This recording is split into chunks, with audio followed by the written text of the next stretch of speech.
This is CBC Vancouver News.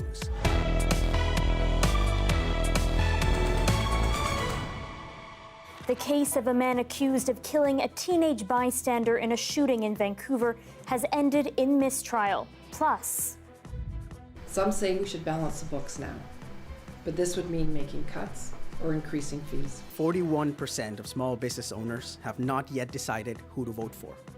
And who can blame them? BC's deficit grows by more than $1 billion as business leaders ask for a better economic vision ahead of the election. And a mammoth rescue. A trapped humpback whale gets untangled and swims free near Haida Gwaii. Good evening, I'm Michelle Ghoussoub. We begin tonight with a high-profile trial out of BC Supreme Court. A mistrial has been declared in the case of a man accused of killing a teenage bystander in 2018. Kane Carter was on trial for 2 counts of second-degree murder in the deaths of 15-year-old Alfred Wong and 23-year-old Kevin Whiteside. They were shot and killed near Broadway and Ontario Street in Vancouver. Wong was hit by a stray bullet while sitting in his parents' car. The jury began deliberating last Friday, but has since come back deadlocked. The Crown says the parties are due back in court on Wednesday morning. And in a statement, Vancouver Police Chief Adam Palmer said a mistrial was not the outcome we wanted. However, we must all respect the judicial process. And BC's finance minister says the province's economic picture has dimmed in the first quarter of this year. She says the deficit has risen by more than $1 billion. And as Mira Baines reports, the update comes as business leaders ask for a better economic vision ahead of the fall election. BC's finance minister says costs to fight wildfires, a downturn in corporate tax revenues, and low natural resource prices are to blame for a growing deficit. The province now stands just shy of $9 billion in the red as the fall election approaches. Some say we should balance the books now, but this would mean making cuts or increasing fees. This would mean fewer teachers, nurses, schools, and hospitals for people. The fiscal first quarter report shows the deficit is $1.1 billion more than projected, but forecast to drop by $1 billion more than expected next year as pressures on households ease. Retail sales are expected to improve next year and strengthen over the medium term as interest rates come down. Natural resource prices are also expected to improve in the future. Business leaders from across industry sectors gathered to push for changes aimed at better conditions for economic growth. We're on a concerning pathway, and we need urgent action. They did not endorse any political party ahead of the election. British Columbia's provincial election is just around the corner, but 41% of small business owners have not yet decided who to vote for. And who can blame them? Small businesses are feeling left behind. Industry leaders, one by one, took to the microphone to lobby for reforms. The head of BC's Mining Association took aim at improving permitting times for critical mineral mines needed for clean technology. It currently takes up to 12 to 15 years to permit and approve a mine in British Columbia. It took only 8 years to put a person on the moon. The groups have sent a survey of 10 questions to leaders of political parties before the BC election, asking them for a clear economic plan for the province. Mira Baines, CBC News, Vancouver. The BC NDP and the BC Conservatives are trading increasingly sharp attacks on social issues that some believe are akin to American-style culture wars. The Premier is going after the Conservatives over abortion, race, and gender identity. The Conservatives claim the government is trying to distract from its own poor record on public safety and affordability. As Katie DeRosa has more. We see an attack on reproductive freedoms across North America. That's why Premier David Eby is touting the NDP's progress on women's reproductive issues, including free birth control and funding for the first round of in vitro fertilization. Even though the BC Conservatives haven't mentioned abortion in their platform, Eby is accusing Conservative leader John Rustad of trying to erode those rights. It's fairly safe to say that if he is at best ambivalent about reproductive freedom and at worst hostile to it, that women's access to abortion, women's access to free birth control is on the ballot this election, just like it is in the United States. Rustad would not do an on-camera interview, but says on social media that under a Conservative government, access to abortion, contraception, and other items will remain exactly as it is now.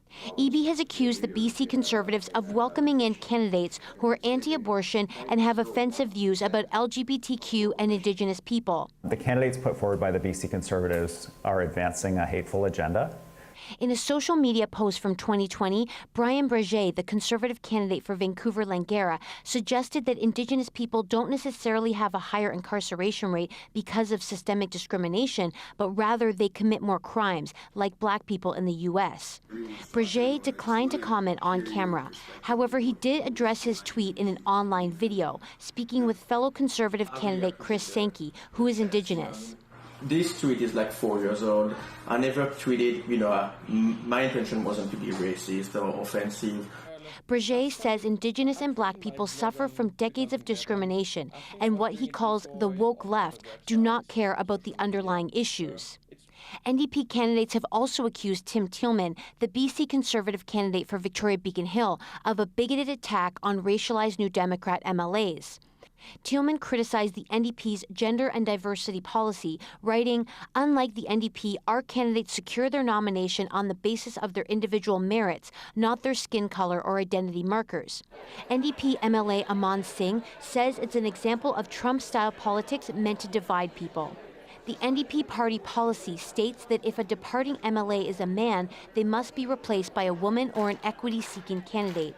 Tillman argues the NDP is exploiting a wedge issue to distract from its poor record on affordability and public safety. If you point out that they have a policy that promotes people based upon their sex and race and other group identity markers, then they call you a racist.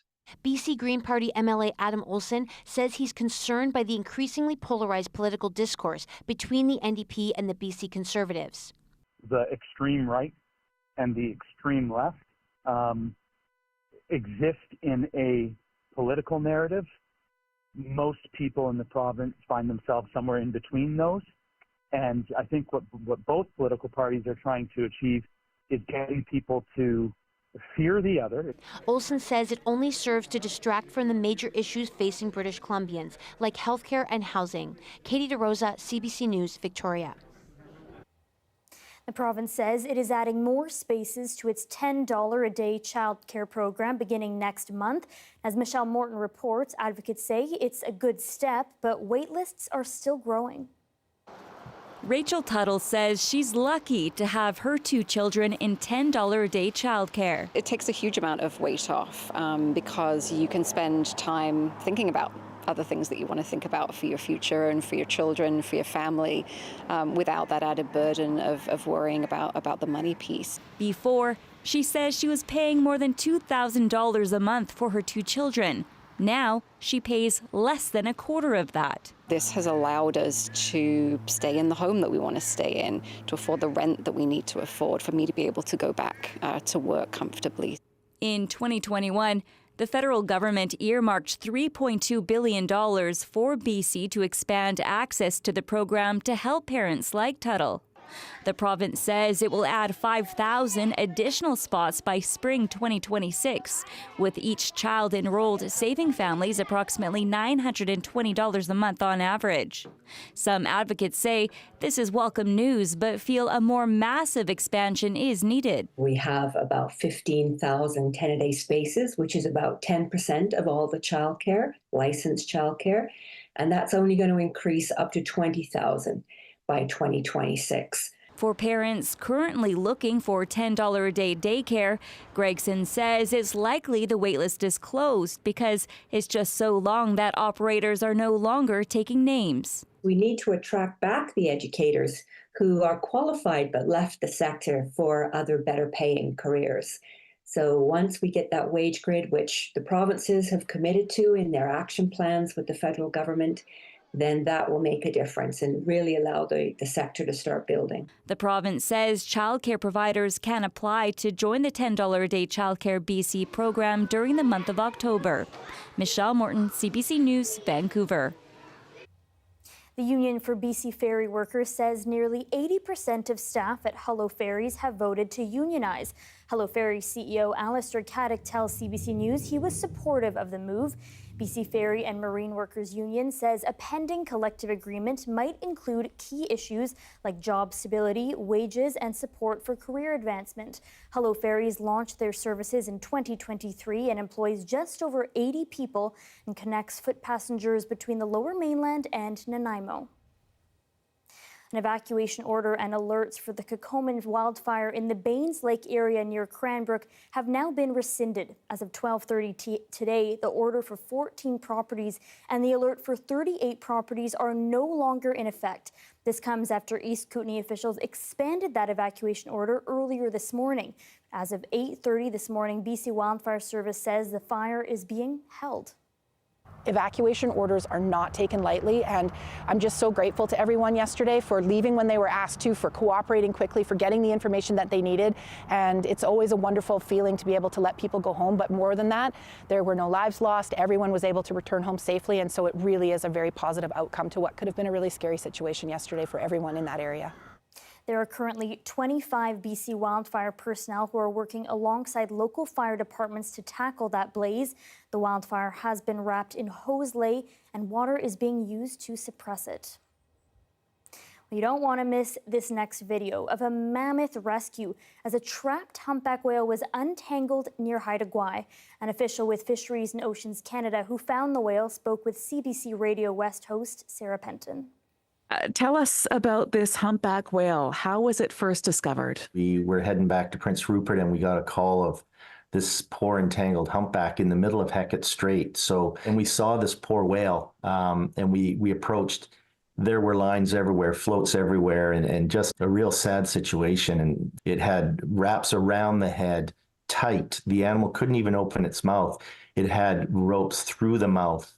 Through the midsection, embedded into the blubber and skin. So this animal, it was just incredibly, we didn't even know where to start. How long do you think it had been wrapped up like this in this condition? What happens is this animal picked up some floats and traps and line, and then it continued to pick up other floats and traps and lines. So we were looking at the gear on the animal, and there was U.S. gear on this animal as well as Canadian commercial crab gear. So it likely was over either several weeks or it could even be several months. This animal has been collecting this gear, trying to get that tension cut and removed. It was like surgery on this animal. And as we were relieving that tension, again, you could see the relief in the animal in terms of its behavior. And we were just amazed that at the end, after 4 days, those final cuts and seeing that mass of floats and rope just come off and the animal feeling instant relief and speed. And we'll keep an eye on that animal going forward, and hopefully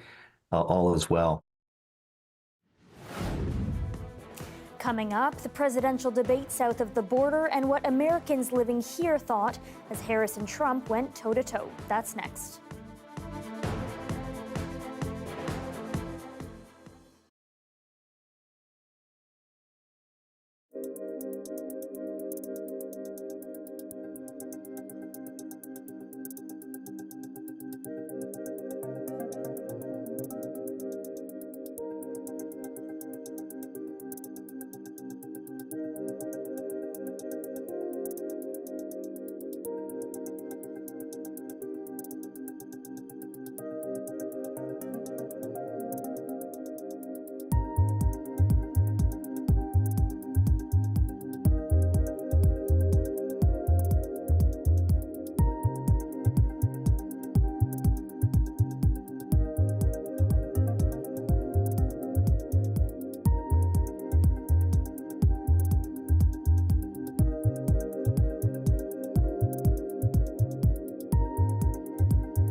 Welcome back. With more financial independence comes more financial responsibility, often in the form of using a credit card for the first time. So CBC News spoke with some students about their tips for handling them. It's that time of the year when fall semesters are just starting to gear up, and with that, student expenses are too. And they often use credit cards to pay them off. We talked to some students about what they think about owning a credit card. So how has your experience using credit cards been so far? I think it's been pretty okay. Something that I'm still getting used to since I've had my credit card for less than a year is being on time with payments and just learning how to do things that increase my credit score. I mean, for someone that hasn't owned a credit card before, it was quite hard to understand, but they were very helpful, so I knew what to do from the get-go as soon as I got it. I think with being a student and having disposable income for now, one thing is just trying to find ways to maximize your rewards. Was it scary to get a credit card before you got it? A little. I never really had my own cards. I've heard horror stories of people not paying off their debt, and then the interest is just crazy, and it takes forever to pay it off. But once I started using it, it seemed relatively simple. Just go in there, at least once a month and pay it off. My dad wouldn't give me that responsibility earlier and all of that, so he was scared about it, but he knew I needed it for the credit scores and all of that, especially that I'm moving here. Do you care about your credit score? Yes, I do. It's quite important here, right? Because compared to my country, China, I guess that's not pretty important. Yeah, but here when you have a student loan, maybe in the future, it needs to depend on your credit. I'd say it's a little daunting to learn about how your credit score works and stuff like that, because you're not really taught how that works, but not scary, just have to learn about it. If your credit is bad, or if you go below a certain threshold, you need to pay more in the interest rates. But if you're on top of your finances, I feel like there shouldn't really be a problem. Everything should be okay. And earlier tonight, Vice President Kamala Harris and former President Donald Trump took part in their first and potentially only televised debate ahead of the U.S. election in November. And here in Vancouver, Democratic voters watched that debate unfold at a local bar. Rafferty Baker brings us their reactions. The group Democrats Abroad, an arm of the U.S. Democratic Party, organized the debate event. They managed to fill the pub up, about 150 supporters, mostly U.S. citizens living in Canada. Many were watching closely, a critical debate in an election that's shaping up to be tight. I'm shocked every time I hear polls say that it is close. There's a certain amount of undecideds, and that might be because it's so close. Maybe they're who change their minds because of this. I think it'll be very important because this is going to be the first time we're really hearing them speak to each other. The event wasn't just about taking in the debate. The organizers say they estimate there are 150,000 eligible U.S. voters living in B.C. Enough, they say, to sway close races. The night also aimed to get supporters registered and casting ballots from afar. Rafferty Baker, CBC News, Vancouver. To federal politics now, and the man many have speculated could replace Justin Trudeau made his first public comments as a top Liberal advisor on economic growth. Mark Carney, the former governor of the Bank of Canada, appeared today at the caucus retreat, but as Rafi Boudjikanian shows us, he wouldn't reveal much about his political future. For months, Mark Carney dodged questions about his future with the Liberals. Now, the former governor of central banks in Canada and England is the party's top advisor on economic growth. It comes at, in my view, a decisive time for our economy, for our country. Every major economy is accelerating their energy transition, and being low carbon is becoming a key driver of competitiveness. Carney wouldn't respond to speculation he might be seeking the party leadership or a seat in the next federal election. Prime Minister of Canada asked me to do something, I will do it. I will serve to the best of my ability. Secondly, I'm interested in doing something, not being something. Shoring up voter support is top of mind here. A key test comes in less than a week. A long-standing Liberal seat is up for grabs in a Montreal by-election, with Liberals, NDP, and the Bloc Québécois running almost neck and neck. I'm convinced we will win. Oh wow! Merci beaucoup. The NDP leader campaigned in that riding after his caucus met to consider in part how to approach the confidence votes that could bring down the government, now that his party has abandoned the agreement to keep the Liberals in power. We're not looking for a new agreement. So we've torn up the agreement. There is no new deal. What we're going to do in the next parliament is we're going to fight for people. But the Liberals may get support from the bloc. How do you feel about getting all of this additional power? Good. Thank you. That instability also means Trudeau may not have a full year left before all Canadians head back to the polls, making whatever strategy his party devises here all the more crucial for their survival in the months ahead. Rafi Bujikani on CBC News, Nanaimo, BC. Here's a live shot of the White Rock Pier. Darius will have your full forecast next.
Hi, I'm Amy Bell, and this is your CBC Inbox. On October 5th, join CBC guest host Michelle Elliott at the annual Big Sisters Soiree Gala, celebrating Big Sisters and helping to inspire and empower the next generation of girls and gender-diverse youth. Tickets at bigsisters.bc.ca. And join CBC at the Alumni UBC's Transforming Our Health with AI webinar, October 8th. A panel of experts discuss AI research and its impact on the future of healthcare. The weather update is brought to you by Direct Buy Furnace. To cool and clean the air in your home, call Direct Buy Furnace. Installing Trane, the most reliable heating and cooling brand.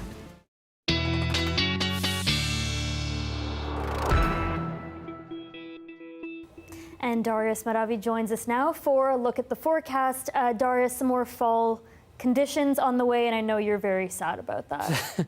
I'm a little bit sad about that. I do like fall, but I would like to go back to the beach. And there will be a chance, there'll be some sunshine when you could, I think you could swing the beach in the days ahead. For now, we do have a few weak troughs passing over the region, so not too much moisture, a few showers likely to continue tonight, and then across really the south coast, then breaking into the interior tomorrow, and then probably returning on the weekend. But also Thursday and Friday seem like they will have some sunshine. Now across the south coast, as I mentioned, that rain coming in, many places on the island already experienced the worst of it, which again wasn't that bad, not too much rain. Going to continue making its way over the province in the lower mainland. Many areas continue to experience that into tomorrow afternoon, especially in the valley. But if you're in Vancouver proper, tomorrow morning should see the rain for the most part end, and then that cloud will try to clear out by the afternoon, evening time, but it may struggle a little bit. And you can see here by around 9 p.m., only parts of Vancouver will likely be clear. So don't expect to see the sunset too clearly tomorrow, but you will be likely some breaks in the cloud before that builds back in towards the end of this week. Now, if we zoom out to the rest of the province, again, looks pretty similar. We have that rain that's coming to the south coast tomorrow, then breaking into parts of the interior on Wednesday, and then clearing out for the most part for Thursday. Drier day, clearer day for many places. And then on Friday, the cloud builds back in, a little bit more persistent this time, a little bit more widespread, and that rain is coming as well, hitting the northwest first, and then making its way down to the south coast. Some models calling for it to reach Vancouver Saturday morning, others Saturday overnight. So be aware that there's a little bit of flexibility there, but at the moment, it seems like it'll be late Saturday and into Sunday morning. Now, across the province, expect to see temperatures below seasonal by anywhere from 1 to 6 degrees or so across BC.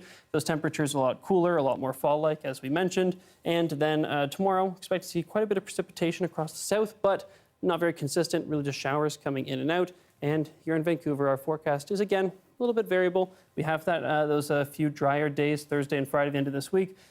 But we do seem like we're going to have quite a few showers into the weekend and early next week. Michelle. All right, thanks, Dar. Thank you. And that is your late news for Tuesday. Thanks for watching. For news at any hour, you can always go to our website. That's cbc.ca/BC. Have a great night.